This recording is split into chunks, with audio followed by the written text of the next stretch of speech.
De quoi allons-nous parler, Jacques? Eh bien, C'est à aujourd'hui, côté de on va vous, ça va l'air parler de visible. sculpture religieuse. Et pourquoi donc? C'est un Et- autre univers que le diamantaire, là. On est dans tout à fait autre chose, hein. C'est finalement, oui, un autre domaine, mais ça peut être aussi recherché que le diamant parfois.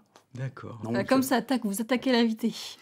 Voilà. Comment on reconnaît une sculpture? Alors, l'intérêt d'une sculpture religieuse, c'est avoir une qualité.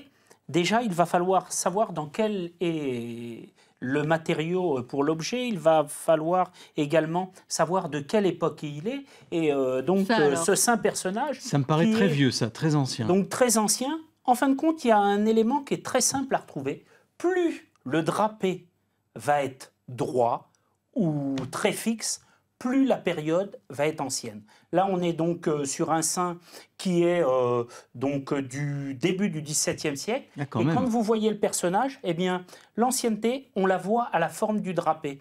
Sur d'autres sculptures, eh bien, on aura des sculptures qui seront beaucoup plus mouvementées. Et plus on va avoir un mouvement, de l'amplitude dans la robe, eh bien, on ira donc sur du travail parfois baroque allemand, parfois italien, mais on avancera surtout dans le XVIIIe siècle. Alors ça, vous demandiez quel matériau? C'est du bois? D'ici, bois, ça... Alors oui. celle-ci, elle est en chêne. En chêne? Et Ah oui. par le bois, on va pouvoir faire une situation géographique. Le chêne, on sera plutôt sur le nord de la France, sur l'Allemagne.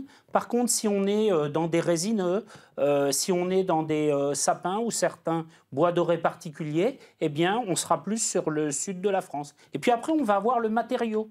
Les sculptures, ici, celles qui sont présentées sont en bois, mais on a également beaucoup de pierres qui peuvent être en granit, mais qui peuvent être également en pierre calcaire. Et la pierre calcaire, eh bien, on trouvera souvent en Bourgogne. On en a une à l'écran, donc qui est une Sainte-Madeleine, qui est par contre avec un drapé relativement sec et qui est du XVIe siècle. Mais Jacques, ces sculptures, elles sont censées être dans des églises souvent. Et on n'a pas le droit de prendre les Les objets dans les archipels. églises. D'où ça vient tout ça? Alors, c'est justement où finalement, une sculpture religieuse, il faut l'acheter dans de bonnes conditions et en ayant un pédigré.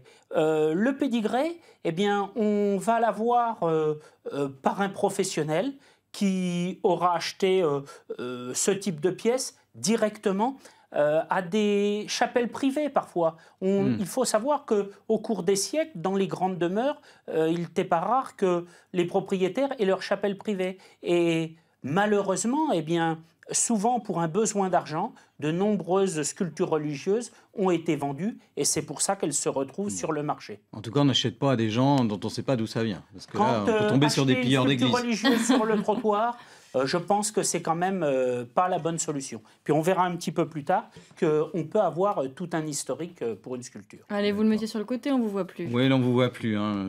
Ça vaut combien, ça, Jacques? Rapidement, très vite. Cette jolie sculpture, donc elle va faire partie d'une vente qui aura lieu donc ce week-end à Vire. Et là, l'estimation pour ce saint est aux alentours de 1000 à 1200 euros. Ah, quand même. Mais on est quand même au début du XVIIe siècle et on voit avec des traces de polychromie qui sont restées sur l'ensemble de la sculpture. D'accord. On va parler de ça, là, qui est Alors, à nos pieds. Ce qui est à nos pieds, dans la sculpture, on peut avoir donc un saint personnage et selon les différents éléments qu'il aura dans les mains, eh bien, on pourra indiquer si c'est un Saint-Pierre, si c'est une Sainte-Madeleine, si c'est une Sainte-Agathe. Alors, à Et côté là, de vous. ici, donc, on est sur une Vierge à l'enfant. Donc là, on passe déjà dans un groupe. Comme on a Alors. vu à l'instant, donc pour celle qui est en bas, c'est donc une Pietà. Elle est ancienne puisque on est dans un travail du XVIe siècle, un travail bavarois, un travail étranger. Par contre, vous voyez, les coloris sont C'est ce vraiment que j'allais dire. Pour le XVIe très, siècle, les puissants. couleurs, ouais. Alors là, la polychromie, c'est quand même un signe qui va être une moins-value parce qu'elle a été reprise, elle a été Ah, refaite. c'était refait. Il vaut ouais. mieux ne pas, en clair, repeindre la statue et avoir la couleur d'origine D'accord. pour garder une valeur. Et D'accord. puis, on va trouver également donc différentes vierges et on va avoir des vierges à l'enfant. Alors parfois, elles vont être en majesté, et une vierge en majesté, eh bien, elle va présenter, c'est-à-dire une vierge en majesté, comme on a donc sur notre visuel, eh bien, une vierge en majesté va être assise, va être finalement une vierge de présentation, et elle va présenter l'enfant Jésus. Et quand on a finalement pour ces vierges à l'enfant une présentation de l'enfant, on est dans une fabrication qui est soit 14e, soit 15e, soit 16e. Ici, eh bien, on peut le voir sur celle-ci, l'enfant est présenté. Et là, on est dans un travail finalement qui est de la fin du 17e. Après, quand la Vierge va être quand l'enfant va être contre la Vierge, eh bien, on aura une identification qui sera différente. On passera dans le XVIIIe siècle. Donc finalement, il y a des éléments différents qui sont relativement simples, qui permettent à la fois de donner une valeur et puis donner une époque pour l'ensemble. Bon, il faut quand même s'y connaître un petit peu, vaut mieux demander aux professionnels. C'est quand la vente, rappelez-nous, Jacques? Alors là, donc, la vente, elle aura lieu donc, ce dimanche à Vire, à l'Hôtel des Ventes. Et par exemple, une vierge à l'enfant comme celle-ci, donc est de la fin du XVIIe, du début du XVIIIe siècle, eh bien, c'est estimé entre 600 et 800 euros. D'accord.